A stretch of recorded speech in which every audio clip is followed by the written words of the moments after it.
자, 하고여러분 반갑습니다. 4주차 강의 누가복음과 사도행전의 문학적인 특징들에 대한 두 번째 강의 진행해 보도록 하겠습니다. 두 번째 강의에서 우리가 먼저 다루게 될 주제는 여행입니다. 여행이라고 하는 것은 역사가로서의 누가의 정체성에 굉장히 중요하다고 이야기했습니다. 역사가들은 오디세우스처럼 여행을 많이 해야 된다라고 그렇게 전제되었습니다. 왜냐하면 여행을 통해서 경험과 지식을 쌓을 수 있기 때문이다라고 믿었기 때문입니다. 따라서 누가에게 여행은 굉장히 중요합니다. 그래서 우리라고 하는 위 패시지죠. 우리 본문들 속에서 누가는 자신을 여러 번 포함시키고 있었습니다. 뿐만 아니라 누가는 여행을 통해서 사도행전과 누가복음에 포함된 여러 이야기들을 풀어가고 설명해 갑니다. 그래서 여행의 모티브는 누가 자신에게 뿐만 아니라 누가복음과 사도행전에 등장하는 여러 인물들, 즉 예수님과 제자들, 사도들에게 다 중요함을 알 수 있습니다. 예를 들어서 바울의 경우는 여행을 통해서 그의 선교 이야기를 진행합니다. 총 4차에 걸쳐서 선교 여행을 실행하게 되는데요. 그 내용들을 보게 되면 바울이 도시에서 도시로 또 다른 도시로 진행하는 여러 여행과 그 일정들을 통해서 이야기가 전개되고 있는 것을 우리가 알 수 있습니다. 물론 바울의 여행의 종착지는 바로 로마입니다. 그래서 사도행전 27장 그 다음에 28장에 보게 되면 바울의 로마 이야기가 자세한 그 클라이맥스로 등장을 하고 있습니다. 27장에 보게 되면 백부장 바울을 인도하는 백부장과 그의 군인들과 함께 여행하는 장면이 등장을 하고요. 27장에서 로마로 향하게 됩니다. 그리고 28장에서 보면 로마에서의 바울의 행적, 즉 2년간의 그의 가택 연금 상황이 자세하게 묘사되고 있습니다. 사도행전은 굉장히 좀 흥미롭죠. 왜냐하면 마지막 부분이 로마에서의 바울이기 때문입니다. 그 다음 신약 성서에서 그 다음 책은 뭔가요? 로마서죠. 그래서 자연스럽게 신약 성경의 흐름이 흘러가도록 2세기 초대교회는 그렇게 정경화 과정에서 신약 성서 본문들의 책들의 순서를 정했습니다. 그런데 예수님의 경우는 예루살렘으로의 여행이 중요합니다. 그래서 예수님의 여행의 종착지는 바울과 달리 예루살렘입니다. 그래서 누가복음 9장에서 19장에 걸쳐서 여러 번 예루살렘으로의 여행 계획을 예수님께서 반복해서 알립니다. 예루살렘은 누가에게 굉장히 중요합니다. 누가 신학의 중심지입니다. 왜냐하면 예루살렘에서 하나님의 약속이 성취되고 새로운 약속이 주어지는 곳이기 때문입니다. 뒤에가 좀 잘렸네요. 누가복음 24장하고 그 다음에 사도행전 1장 1에서 8 이게 지금 들어가야 되는데 잘렸습니다. 하나님의 약속이 성취되죠. 누가복음 24장에서 보게 되면. 그리고 새로운 약속이 주어집니다. 이제 예루살렘에서부터 회개하는 여기 있네요. 제가 여기다 적어놨네요. 24장 47에서 49. 자, 내용을 한번 볼까요?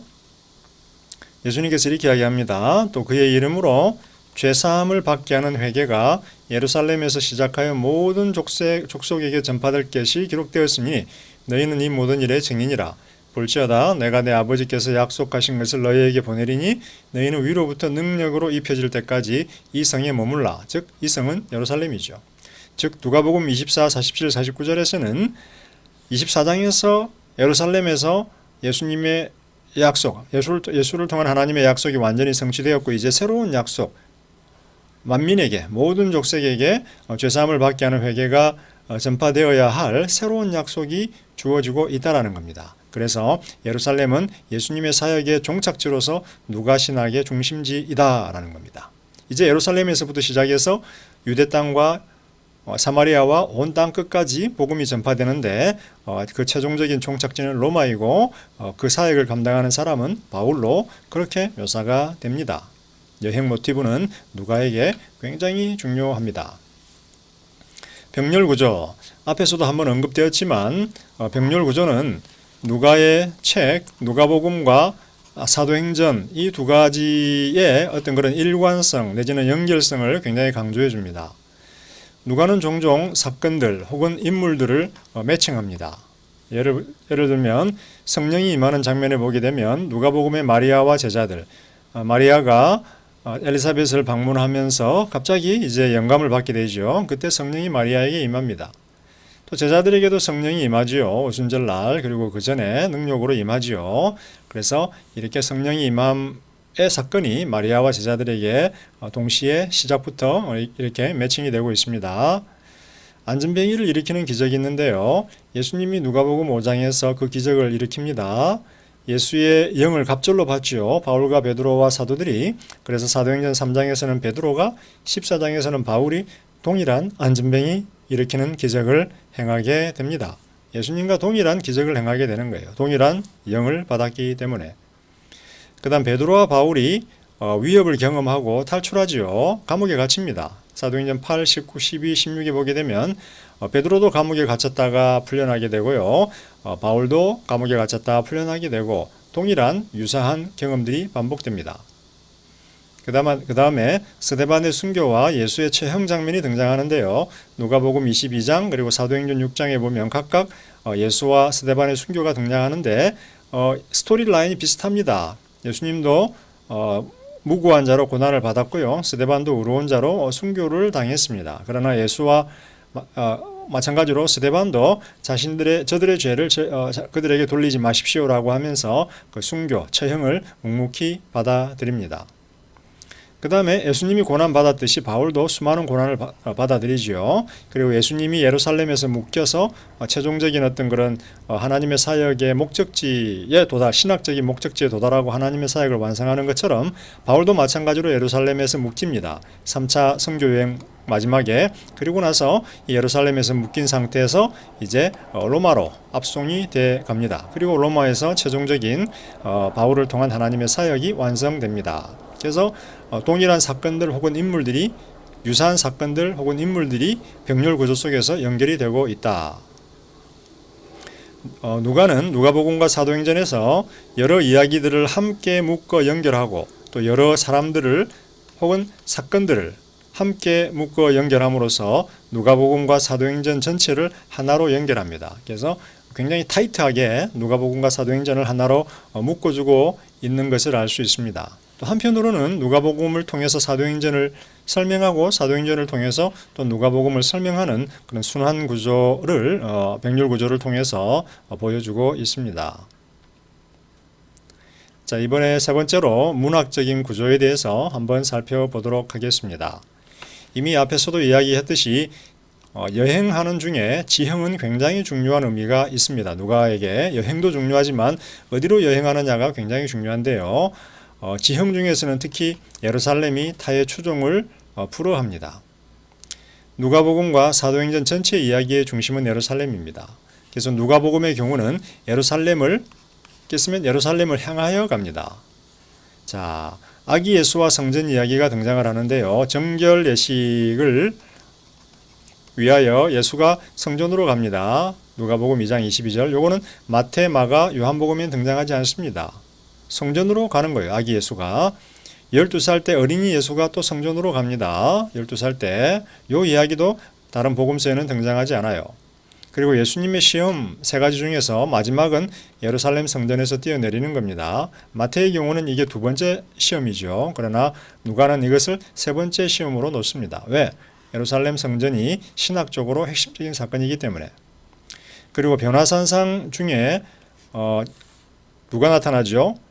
모세와 엘리야가 등장을 합니다. 그러면서 마가복음과 마태복음 같은 경우는 그냥 그들이 대화했다라고 나오는데 누가복음의 경우는 모세와 엘리야가 예수님의 엑소도스, 출애굽에 대해서 이야기합니다. 예수님의 출애굽인데 예수님은 어디서 출애굽하냐면 예루살렘에서 출애굽한다. 즉 예루살렘에서 예수님이 경험할 출애굽에 대해서 모세와 엘리야가 변화산상 사건 중에 등장해서 이야기하게 됩니다. 중요한 정보가 흘려지고 있는 거예요. 예루살렘 여행에 대한 중요한 정보가 변화산상 사건에서 흘려지고 있는 거예요. 마태나 마가, 요한은 여기에 대해서 침묵하고 있습니다. 그 다음에 마지막으로 24장에서 예수님은 제자들도 예루살렘에 머물러야 한다라고 이야기합니다. 마태와 마가를 보게 되면 예수님이 죽으신 다음에 제자들은 갈릴리로 가게 됩니다. 고향으로 돌아갔죠. 그런데 재미있게도 누가복음에서는 이 사건보다도 그들이 예루살렘에 머물러 있는 장면을 더 강조해서 묘사를 합니다. 왜? 그들은 예루살렘, 하나님의 역사가 이루어지는 예루살렘에 머물러 있어야 하기 때문입니다. 그래서 누가는 고향 갈릴리로 돌아간 제자들의 그 귀환에 대해서 침묵하고 대신 그들이 예루살렘에 머물러 있던 사건을 강조해서 부각합니다. 왜? 예루살렘을 향하여 예수의 이야기, 제자들의 이야기가 전개되어야 되기 때문입니다. 반면에 사도행전에서 예루살렘도 핵심인데요. 사도행전의 경우는 예루살렘으로부터 바깥으로 향하게 됩니다. 누가복음에서 예루살렘을 향해서 왔다면 이제 사도행전은 예루살렘에서부터 땅끝까지 진행되는 방식으로 전개됩니다. 이게 예수님의 여정이고요. 이게 제자들의 여정입니다. 그래서 예루살렘은 그 센터에 위치하고 있다. 1장 8절 예수님의 명령이지요. 예루살렘에서부터 땅끝까지 가라는 겁니다. 그래서 이 1장 8절이 사실은 사도행전 전체의 구성을 결정해주는 핵심 요약문입니다. 1에서 8장은 사도행전 1에서 8장은 예루살렘 사역이고요. 8에서 12장은 유대와 사마리아고요. 그 다음 13에서 28장은 아시아와 유럽, 땅끝까지 가지요. 이 장면의 주요 인물은 바로 바울입니다. 그래서 이런 구도로 가고 있다라는 거죠. 유대와 사마리아, 여기서 우리는 이제 그 12제자와 그 다음에 7 집사들의 이야기가 등장을 합니다. 그리고 이 이후에 후반부는 바울의 이야기입니다. 자, 그럼에도 불구하고 모든 선교 여행은 다시 예루살렘으로 돌아와야 합니다. 그래서 바울은 1차 선교 여행, 2차 선교 여행, 2차 때 예루살렘으로 오지요. 3차 때 예루살렘으로 옵니다. 그리고 예루살렘에서 잡힌 다음에 이제 로마로 가게 됩니다. 그래서 제자들의 선교 여행이 바깥으로 가지만 예루살렘으로 돌아와야 하고 또 바깥으로 가지만 돌아와야 하고, 그래서 예루살렘이 누가 신학의 중심지다. 왜? 하나님의 약속이 성취되고 새로운 약속이 주어지면서 하나님의 궁극적인 어떤 그런 이스라엘의 회복과 하나님 백성의 회복이 이루어지는 약속의 장소, 거룩한 장소이기 때문입니다. 왜 누가는 이토록 예루살렘에 집착하는 걸까요? 첫 번째, 예루살렘과 성전은 하나님 백성과 하나님과의 관계의 신학적인 중심지입니다. 구약에서부터 시온이 회복이 되는 것, 그죠? 시온이 회복이 되는 것, 그 다음에 하나님 백성 가운데 거하는 것, 그것은 바로 시온이었습니다. 예루살렘이었습니다. 두 번째 기능이 있습니다. 이게 첫 번째 신학적인 기능이고요. 예루살렘의 중요성에 대한 두 번째 기능은 변증적 기능입니다. 제가 앞에서도 말씀드렸지만 그리스 로마 사회에서 신흥 종교는 의심을 받았습니다. 그래서 이방인 교회들은 약간의 의혹의 눈초리를 받게 되었습니다. 그리스 로마인들에게 신흥 종교라는 거예요. 근데 누가가 변증적으로 이야기하죠. 우리는 신흥 종교가 아니라는 거예요. 우리는 예루살렘에서 기원했고 예루살렘 이야기는 구약에서 오랫동안 약속된 어떤 신학적인 하나님의 약속의 중심지라는 겁니다. 그래서 우리 이방인 교회는 예루살렘에게 거슬러 가고 다시 구약의 여러 이야기들로 거슬러 가는 굉장히 오래된 교회다라고 하는 변증적인 기능을 헬라 사람들에게 해줄 수가 있는 겁니다. 이방인 교회는 예루살렘에서 완성된 하나님 구원의 수혜자입니다. 그리고 이방인 교회는 따라서 이스라엘의 오래된 역사, 오래된 종교의 한 부분입니다. 다시 말하면 이방인 교회는 혹은 바울의 기독교는 의심받을 만한 신흥 종교가 아니라 굉장히 오래된 2000년이 넘는 굉장히 오래된 종교다라는 겁니다. 아브라함에게까지 거슬러 올라가는 오래된 종교다.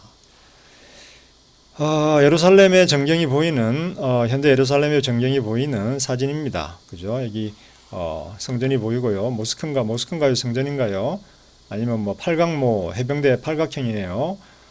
성전이 보이고 그 다음에 여러 도시들이 보입니다. 현재 예루살렘은 4개로 나누어져 있죠. 그래서 이슬람, 유대교, 기독교 다 한 축을 차지하면서 예루살렘을 자신들의 성지로 간주하고 있습니다. 무슬림도 그렇고 유대인도 그렇고 기독교인들도 그렇고 예루살렘을 자신들의 성지로 간주하고 있습니다. 자, 이제 예언에 대해서 한번 살펴보도록 하겠습니다. 예언이라고 하는 건 누가를 포함한 초대교회에게 굉장히 중요한 어떤 그런 그러니까 변증적 모티브였습니다. 전형적인 초대교회의 변증의 요소. 변증이라고 하는 건 자기 자신들을 설명하고 그 다음에 변론한다라고 하는 의미가 있습니다. 너네들 누구니? 너네들 왜 이런 행동을 했어? 무언가를 가지고 설명해야 됩니다. 무언가 권위 있는 것, 그죠? 권위 있고 믿을 만한 것을 통해서 자신들의 정체와 사역 혹은 행동을 설명하고 변론하는 게 바로 변증입니다. 그래서 초대교회 성도들에게 가장 권위 있는 것은 구약 성서였습니다. 따라서 누가뿐만 아니라 모든 초대교회 성도들은 초대교회는 예수 이야기, 자신들의 이야기, 교회 이야기를 가장 권위 있는 책 구약을 통해서 설명했습니다. 그 중에 이 변증을 하기 위한 가장 중요한 핵심적인 단어는 바로 예언입니다. 구약은 예수의 생애와 사역에 대한 약속을 담고 있고 따라서 예수님의 생애와 사역은 그 약속을 완성하는 것이다 라는 겁니다. 따라서 여러분들이 마가복음, 마태복음, 누가복음을 읽게 되면 예수님의 설교와 기적, 그 다음에 생애를 묘사함에 있어서 구약의 여러 본문들이 인용이 되고 있는 것을 알 수 있습니다. 그리고 때때로 복음서 저자들은 그리고 예수는 그 구약의 본문들이 자신에게 성취되었다라고 그렇게 강조합니다. 예를 들어 누가복음 4장에 보게 되면 예수님의 첫 번째 설교, 첫 설교가 등장을 하는데요. 여기서 예수님은 이사야 본문을 읽습니다. 이사야 본문을 회당에서 읽으면서 이 본문이 오늘 너희 귀에, 그거죠. 가난한 자들에게 여호와의 영이 나에게 기름 부었으니 가난한 자들에게 복음을, 눈먼 자에게 보게 함을, 갇힌 자에게 해방을, 눌린 자에게 자유를 주겠다라는 이사야서를 인용을 합니다. 그러면서 예수님이 그렇게 말씀하지요. 오늘 이 구약의 본문이 너희들의 귀에 성취되었다. 예수님의 생애와 사역은 구약 본문의 성취입니다. 약속된 것이 완성되는 거죠. 이게 복음서입니다. 그런데 누가는 한 걸음 더 나갑니다. 교회의 존재와 선교도 구약에서 약속된 것이고 구약의 완성이라는 것입니다. 교회의 존재와 선교도 성경의 구약 성경의 일부가 되고 구약 성경과 함께 앞으로 나올 신약 성경의 일부가 되어서 구약 성경의 완성을 구성하게 됩니다. 자, 누가복음 1장 1에서 2절에 보게 되면 그리고 사도행전 3장 24절 그리고 여러 본문들에 보게 되면 누가가 이렇게 이야기하죠. 내가 복음서를 쓴 것은 우리 중에 이루어진 일에 대해서 확실히 알게 해주고 싶기 때문이다. 이 우리 중에 이루어진 일이라고 하는 말은 예수님 이야기 그리고 그의 제자들 이야기를 함께 아울러서 표현하는 것입니다. 그래서 예수님의 이야기는 구약의 본문들의 성취죠. 당연하죠. 근데 예수님의 이야기가 어떻게 되나요? 제자들을 통해서 지속이 됩니다. 어떻게? 예수님의 영인 성령을 통해서 예수의 성취 이야기가 제자들을 통해서 계속해서 진행이 됩니다. 따라서 제자들이 이루어가는 교회 그리고 선교도 구약 성경의 일부가 되고 구약 성경의 완성을 구성하게 됩니다. 여기에는 한 가지 중요한 신학적인 전제가 존재하는데요. 과거 예언은 현재 우리를 위해서 주어진 약속이라는 것입니다. 즉, 과거 구약은 약속인데 현재 우리를 위한 약속이라는 것입니다. 즉, 우리 중에 이루어진 일에 대한 약속이라는 것입니다. 그래서 현재 우리 중에 이루어진 일은 예수님 생애 사건 그리고 제자들, 교회 그리고 선교를 포함하게 됩니다. 그래서 현재 우리의 일은 구약의 약속들의 성취이다. 그래서 누가복음, 사도행전 둘 다 구약 성경의 성취가 되고 따라서 구약 성경의 일부가 됩니다. 그래서 성경이 원래는 요랬는데 이제는 성경이 이렇게 확장이 되는 겁니다. 약속의 성취이기 때문에 구약뿐만이 아니라 구약의 약속의 성취가 되는 복음서 이야기, 사도행전 이야기가 이제는 성경의 일부가 되는 겁니다. 성경이 이렇게 확장이 되는 겁니다. 권위가. 자, 예언의 증거는 전형적인 초대교회 변증의 요소인데 여기서 여러분이 알아야 할 중요한 단어가 하나 등장합니다. 그것은 신적인 데이인데요. 데이는 헬라어로 요겁니다. 데이. 데이는 it must, it is necessary. 뭐뭐 해야만 한다. 라고 번역될 수 있습니다. 해야만 한다. 그래서 예수님께서 변화산상 전에 자신의 운명에 대해서 이야기하면서 내가 인자가 고난받고 그 다음에 부활해야 된다, 죽어야 된다라고 이야기합니다. 고난받고 죽어야만 한다라는, 해야만 한다. 이것이 바로 신적인 대의인데, 이 신적인 대의의 의미는 뭐냐면 하나님에 의해서 정해지고 예언된 것이다라는 겁니다. 따라서 제자들은, 예수님은 거기에 대해서 순종해야 한다. 유다의 배신과 마띠아의 선택도 사도행전 1장에서 베드로는 그렇게 이야기합니다. 그렇게 했어야만 했다. 유다는 배신했어야 했고 마띠아는 선택됐어야 됐고, 바울의 고난도 그렇게 했어야만 했다. 왜? 하나님에 의해서 정해진 것이기 때문에. 마찬가지로 성도들의 고난도 하나님에 의해서 정해지고 예언된 것이기 때문에 그렇게 해야만 한다라는 것입니다. 그래서 성도들과 예수님의 모든 사역의 흥망성쇠는 다 신적인 대의, 즉 하나님에 의해서 정해지고 예언된 것이다 라는 것입니다. 그래서 예언이 굉장히 중요하다. 그리고 예언에는 하나님의 정하신 뜻이 담겨 있다. 하나님의 정하신 뜻은 반드시 성취되어야만 한다. 이제 이 예언을 조금만 더 확장해서 한번 살펴보도록 하겠습니다. 마지막으로 예언적 구조입니다.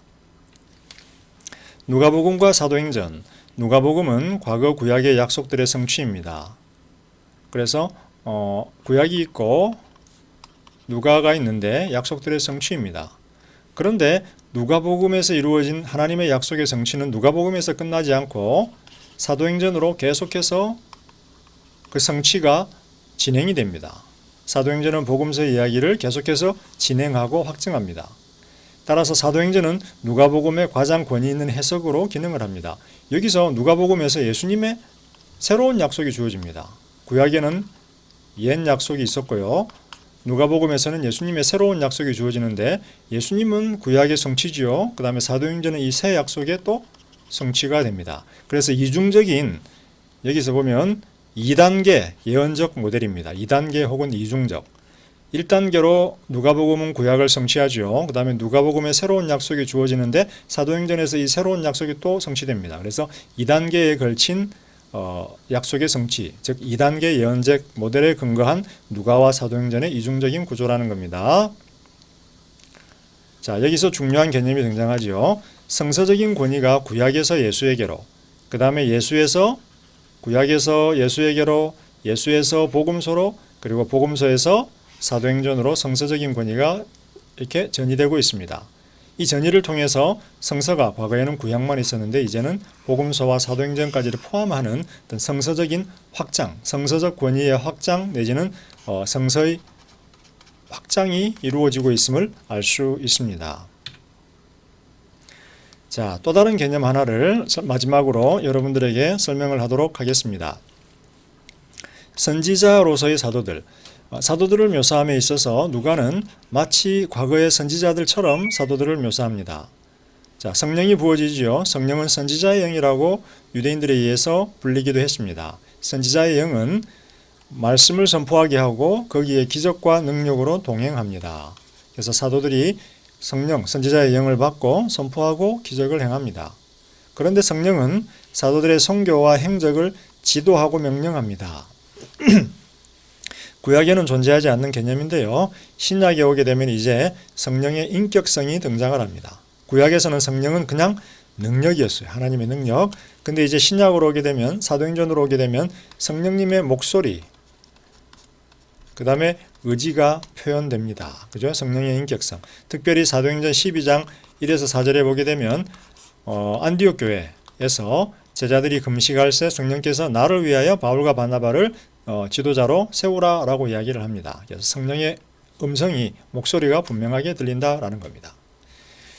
자, 사도행전도 그렇고 누가복음도 그렇고 역사의 중요한 인물들, 구원사의 중요한 인물들은 모두 성령의 사람들이라고 불립니다. 그들은 성령이 충만하고요, 성령을 통해서 복음을 담대하게 전하고 또 기적들을 행합니다. 성령의 사람들이었다라고 하는 것은 누가에게 가장 중요한 호칭입니다. 마치 선지자들처럼.